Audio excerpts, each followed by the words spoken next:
Hey guys, and welcome back to Misha's Corner. So today we'll be making some bread, some fun bread. Before I even get into all of that, we want to get our yeast going, and then I'm going to explain what's going on. So let's get started. So to my mixing bowl here, this is the bowl that will be attached to my mixer. But for now, I'm keeping it right here. I'm going to add my warm water. You need to put your warm water down in here.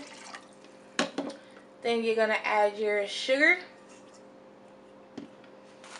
and your package of yeast. I'm using the active dry yeast. I found it right in the supermarket in the baking aisle with the flour and all of that. It was right there. No big deal. You're going to put it down in there. And you just want to mix this up a little bit. Just mix it around. Your water needs to be at least 100 degrees in temperature, or it's really warm to the touch. You don't really have to mix it that much. Just let it do its own thing and hang out. In about 5-10 minutes, it should like froth up, and that means your yeast is nice and active. And now I'm going to move on. Alright guys, so this is my bowl right here with my flour and salt. We're going to add that to our yeast mixture once it gets to where it needs to go. This is my roasted garlic here because one of my breads are actually going to be a roasted garlic bread. And I'm going to sprinkle on top some black garlic salt. I received this as a gift, but I never really used it before.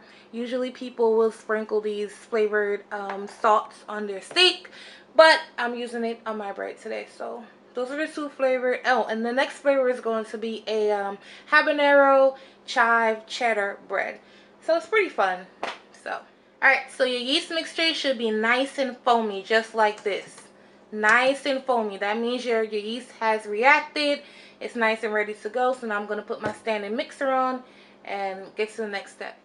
Alright, so now I'm going to put my flour mixture down in here. I'm going to add half at a time. So you want to put half down in there.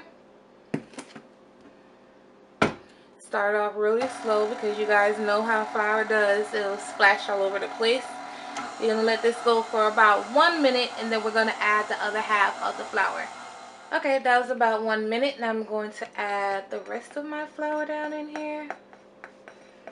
Bread is so easy to make. I'm more comfortable making bread than I am baking a cake. Because I was taught how to make bread at a very early age. So, yeah, I'm more comfortable with doing this versus baking a cake. So you're going to let this go. Once it starts coming together, it's going to go for maybe 7 to 8 minutes because it needs to knead. If you do not have a standing mixer, you can do this entire process on your countertop, but you're going to have to go for at least 7 to 8 minutes with your hands, which is very tedious, but it still works. So that's another option. I didn't secure that. Alright, so I removed my roasted garlic from the pods. So I'm going to set that to the side. I know you guys are probably saying, why didn't I add my ingredients to the mixture? In my opinion, I feel as if I need to add those ingredients in the second rise before they go in the oven, because the flavors come out more to me, in my opinion. When I add it to the mix, I don't taste anything. And that's just my opinion. I know you bakers are going to come for me, but please don't. So yeah, you're going to mash this up, because once we get to the second rise, we're going to mix this right into 1/2 of the dough. And that's what we're going to use to flavor it. And then once it's baked up, we're going to brush it with some butter and sprinkle it with the black salt, the black garlic salt. Alright guys, so I have the dough in a greased bowl. I'm going to cover it, put it in a warm place, and allow it to rise. Probably just going to put it next to my stove or something, or on top of the refrigerator. The temperature in your house and your kitchen depends on how long it's going to take. It should take, 2 to 3 hours for your dough to completely rise. Once that happens, then we're going to start adding all the fun ingredients and bake it off. So what I'm going to do is I'm going to take my knife and just go right down the middle. Right down the middle. Hopefully it's cutting through. If it's not, then I'm just going to pull it apart. But I just need like a landmark so that I can evenly get dough. So I'm going to make sure your hands are clean, guys. See? Now that over there is another bowl that I have sitting on the side, so don't think I threw it in the sink. And on this dough, so I'm going to use the cheddar one here. Again, make sure your hands are always clean.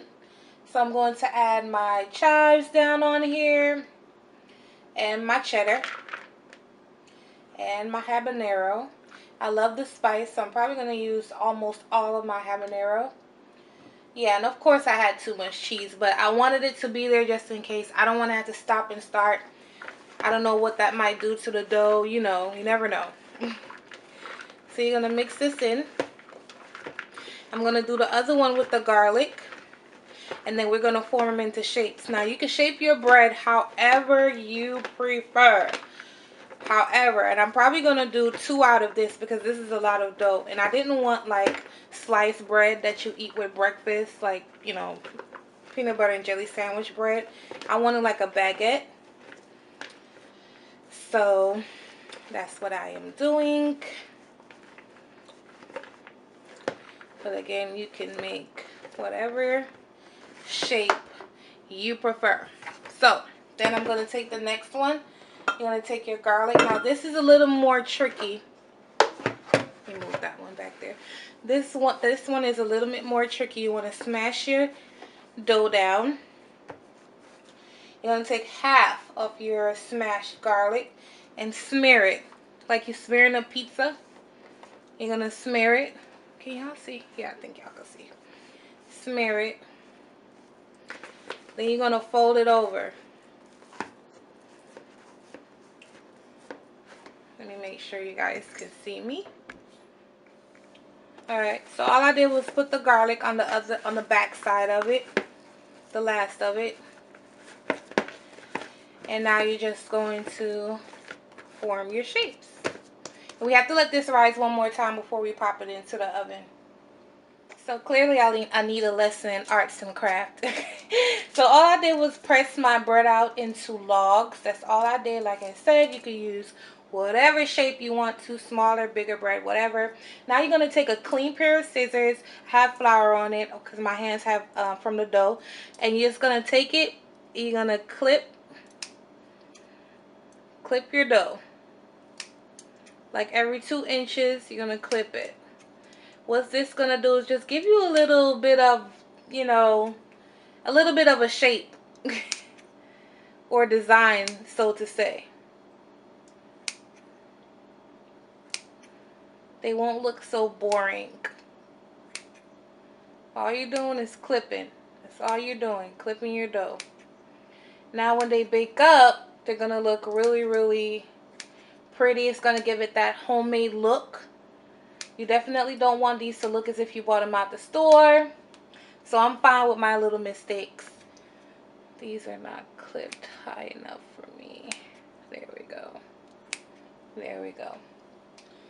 And I'm going to allow these to rise one more time. And then we're going to brush them with egg wash and pop them in the oven.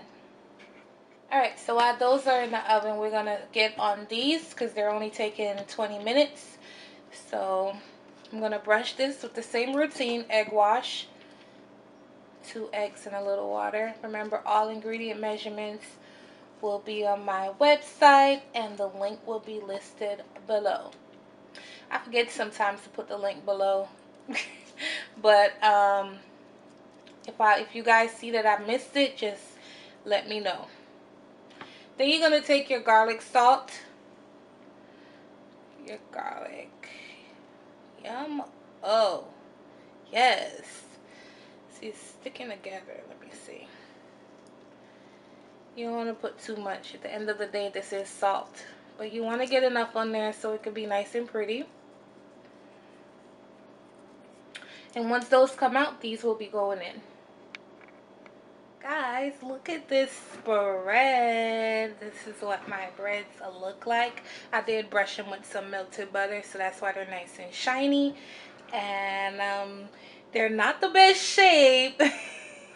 However, I like how they came out. They're nice and hollow on the inside and crisp on the outside. I'm going to slice into this cheddar one right over here so you guys can see what that one looks like. This one you wouldn't really see the garlic, so it's not, you know, no point in me slicing that one open. But I'm going to slice this one and see what we got. Alright, so let me see what's going on here. See how crisp it is. See, this is why I did not add the cheddar in the beginning, because like I said, I tried it that time before. I didn't see it, I didn't smell it, I didn't taste it. Look at the chive and the cheese running all throughout there. Seriously. I